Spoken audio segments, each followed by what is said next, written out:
त्रिदेवों के संयुक्त अवतार भगवान दत्तात्रेय का स्त्री रूप क्या है, जानिए। इसका रहस्य अनघा देवी के रूप में भगवान दत्तात्रेय का स्त्री स्वरूप मौजूद है, जो हिंदू धर्म में एक अद्वितीय और रहस्यमय स्वरूप है। दत्तात्रेय को ब्रह्मा, विष्णु और महेश के संयुक्त स्वरूप के रूप में जाना जाता है। वे ज्ञान, वैराग्य और योग के प्रतीक माने जाते हैं। उनका ये स्त्री स्वरूप तांत्रिक और यौगिक परंपराओं में बेहद प्रसिद्ध है। तो चलिए जानते हैं इस स्वरूप के बारे में कुछ दिलचस्प बातें। भगवान दत्तात्रेय महर्षि अत्रि और उनकी सहधर्मिणी अनुसूया के पुत्र थे। इनके पिता महर्षि अत्रि सप्त ऋषियों में से एक है और माता अनुसूया को सतीत्व के प्रतिमान के रूप में उद्धृत किया जाता है। हमारे पुराण देवी देवताओं की चमत्कारिक घटनाओं से भरे हुए हैं। हिंदू धर्म में असंख्य देवों का वर्णन है, इसलिए इनसे जुड़ी घटनाओं की संख्या भी बहुत अधिक है। इसी पौराणिक इतिहास में पवित्र और पतिव्रता देवी अनुसूया व उनके पति अत्रि का नाम प्रमुख तौर पर दर्ज है। एक बार की बात है, मां अनुसूया त्रिदेव ब्रह्मा, विष्णु, महेश जैसे पुत्र की प्राप्ति के लिए कड़े तप में लीन हो गईं, जिससे तीनों देवों की अर्धांगिनियां सरस्वती, लक्ष्मी और पार्वती को जलन होने लगीं। तीनों ने अपनी पतियों से कहा कि वे भूलोक जाएं और वहां जाकर देवी अनुसूया की परीक्षा लें। ब्रह्मा, विष्णु और महेश सन्यासियों के वेश में अपनी जीवन संगिनियों के कहने पर देवी अनुसूया की तप की परीक्षा लेने के लिए पृथ्वी लोक चले गए। अनुसूया के पास जाकर सन्यासी के वेश में गए त्रिदेव ने उन्हें भिक्षा देने को कहा, लेकिन उनकी एक शर्त भी थी। अनुसूया के पतित्व की परीक्षा लेने के लिए त्रिदेव ने उनसे कहा कि वह भिक्षा मांगने आए हैं, लेकिन उन्हें भिक्षा उनके सामान्य रूप में नहीं, बल्कि अनुसूया की नग्न अवस्था में चाहिए।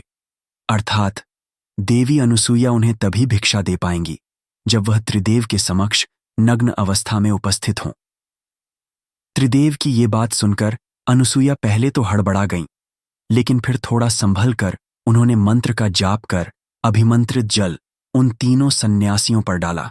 पानी की छींटें पड़ते ही ब्रह्मा, विष्णु, महेश तीनों ही शिशु रूप में बदल गए। शिशु रूप लेने के बाद अनुसूया ने उन्हें भिक्षा के रूप में स्तनपान करवाया। ब्रह्मा, विष्णु, महेश के स्वर्ग वापस ना लौट पाने की वजह से उनकी पत्नियां चिंतित हो गईं और स्वयं देवी अनुसूया के पास आईं। सरस्वती, लक्ष्मी, पार्वती ने उनसे आग्रह किया कि वे उन्हें उनके पति सौंप दें। अनुसूया और उनके पति ने तीनों देवियों की बात मान ली, किंतु अनुसूया ने कहा कि त्रिदेवों ने मेरा स्तनपान किया है, इसलिए किसी न किसी रूप में इन्हें मेरे पास रहना होगा। अनुसूया की बात मानकर त्रिदेवों ने उनके गर्भ में दत्तात्रेय, दुर्वासा और चंद्रमा रूपी अपने अवतारों को स्थापित कर दिया, जिनमें दत्तात्रेय तीनों देवों के अवतार थे। दत्तात्रेय का शरीर तो एक था, लेकिन उनके 3 सिर और 6 भुजाएं थीं। विशेष रूप से दत्तात्रेय को विष्णु का अवतार माना जाता है। दत्तात्रेय की 6 भुजाएं और 3 शीश इसलिए हैं, जिसकी कथा इस प्रकार है। एक बार ब्रह्मा ब्रह्मलोक में ध्यान में लीन थे कि तभी भगवान शंकर वहां पधारे। वे ब्रह्मा का ध्यान टूटने का इंतजार करने लगे, किंतु ब्रह्मदेव ने अपने नेत्र नहीं खोले। भगवान शिव की शांति का बांध टूटने लगा। उन्होंने अपने डमरू से भी ब्रह्मदेव को जगाने का प्रयास किया, किंतु उनका ध्यान ही नहीं टूटा। भगवान ब्रह्मा की जब आंखें खुलीं, तब उन्होंने शिवजी से माफी मांगी, किंतु शिवजी को शांत नहीं कर सके।